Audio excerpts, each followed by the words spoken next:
Kenyan activists are now calling on youth to participate in the formation of a new initiative named the National Democratic Revolution, which is aimed at transforming the capitalist system through the people-driven movement. The initiative seeks to address long-standing inequalities and challenge structures viewed as perpetuating exploitation and economic dependence.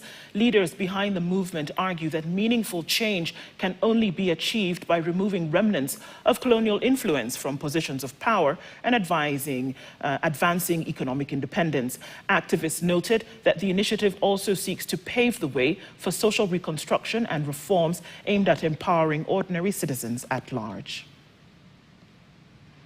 Will be decided by the Kenyan people and the fate of Africa by the African people.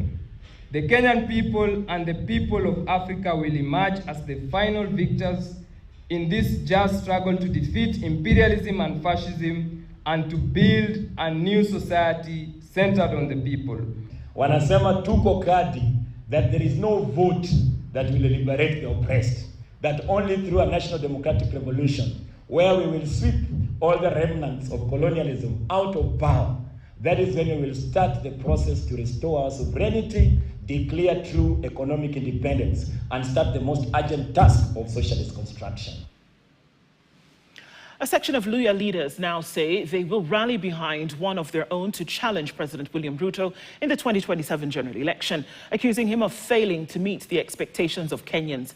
Speaking during a public empowerment event at Mungore Primary School in Bumula constituency, leaders including Trans Nzoia Governor George Natembeya, Vihiga Senator Godfrey Osotsi, and MPs Caleb Amisi and Jack Wamboka said the Mulembe Nation has long been treated merely as a voting bloc by other political leaders. They argued that the region should now field and support its own presidential candidate.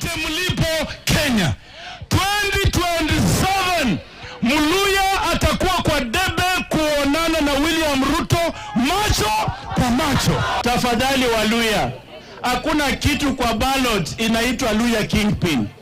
Hakuna kitu kama hiyo. Sawa sawa? Do not start fighting over Luya Kingpin. It does not exist on the ballot. Na viongozi wa Luya msidanganywe na kuwa Kingpin. Mfocus to be the president of the Republic of Kenya. Tumesema wakati wetu wa kwenda kwa ile meza ni wapi? Ni saa hii. Tunaelewana? Ni saa ngapi kwenda kwa meza? Si ni saa hizi ni kwenda kwa meza? Na tuko na namba ya kutosha. Ile meza kama ni ndogo, tunaenda kuvunja hiyo meza. Kila mtu akae kwenye hiyo meza. Sisi tumesema wakati kura ya Western is not available kuja kuchezewa. 2027 sisi tunasema lazima mtu yetu aingie kwa meza, na asipoingia kwa meza, hiyo meza tutaivunja na tuitengeneze upya. Hatuwezi tukatembea barabara ya Ruto, hatuwezi tukatembea barabara ya wale jamaa wanaitwa wanatafuta power, wakina Oburu. Wanasema ODM linda ground.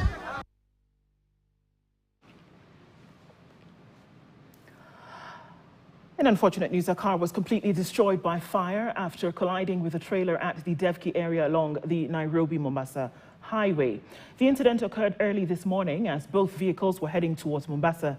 According to the Athi River